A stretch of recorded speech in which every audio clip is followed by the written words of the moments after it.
Assalaamu calaykum waraxmatullaahi wabarakaatu. Asxaabta ku xiran channelka soo dhawaada. Maanta mawduucani waxa uu ku saabsan yahay shanta Soomaali hadday midowdo horumar intee le'eg ayaanu gaadhi karnaa misena qeyrkeen aan dhaafi karnaa. Waxaan u kala qaadanaa ama aan u kala dhigdhiganaa 5 qodob. Ku soo dhawaada mawduucana maanta halkanna waa Gudgal Media.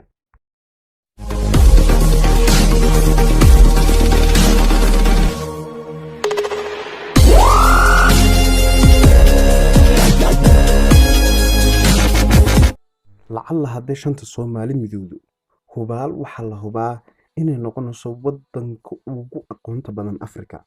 1945tii Soomaalidu waxay ahayd 80% qaar aan wax akhrin karin waxna qori karin, laakiin maanta 80% wax way akhriyaan waxna way qoraan. halka 20 soo hadhay ay yihiin xoolo dhaqato beeraley. qodobka labaad waxaanu ku eegnaa dhanka beeraha, wax soo saarka beeraha iyo kheyraadka dabiiciga ah.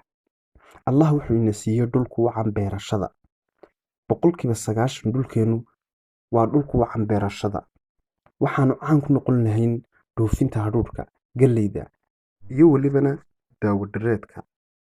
qodobka saddexaad waxaynu kaga hadlanaa dhaqaalaha aynu soo xareyn karno sanad walba.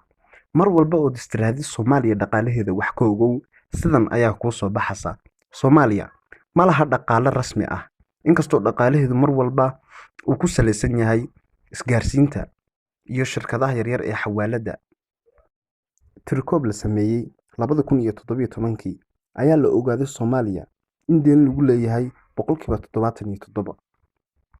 afraad wadamada ugu dhulka ballaaran Afrika ayaanu ka mid noqonaynaa haddaanu midowno, laakiin hadda maaha. hadda weli maanu midoobin, 5 baana loo kala qaybiyey. insha Allah waanu midoobanaa.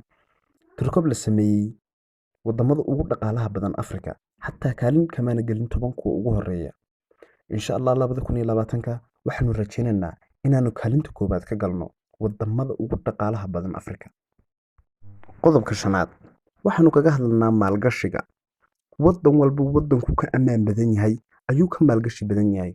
run ahaantii wadanba kobaca dhaqaale waxa qayb muhiim ah ka qaata sida ay u maalgashanayaan wadamada shisheeye.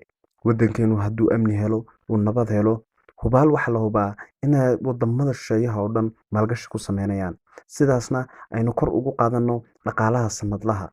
sanadka dhaqaalahan soo xareynano, bishii dhaqaalahan soo xareynano. run ahaantii horumar aad u weyn baanu gaarana, laakiin waa goorma? waa haddii aynu midowno.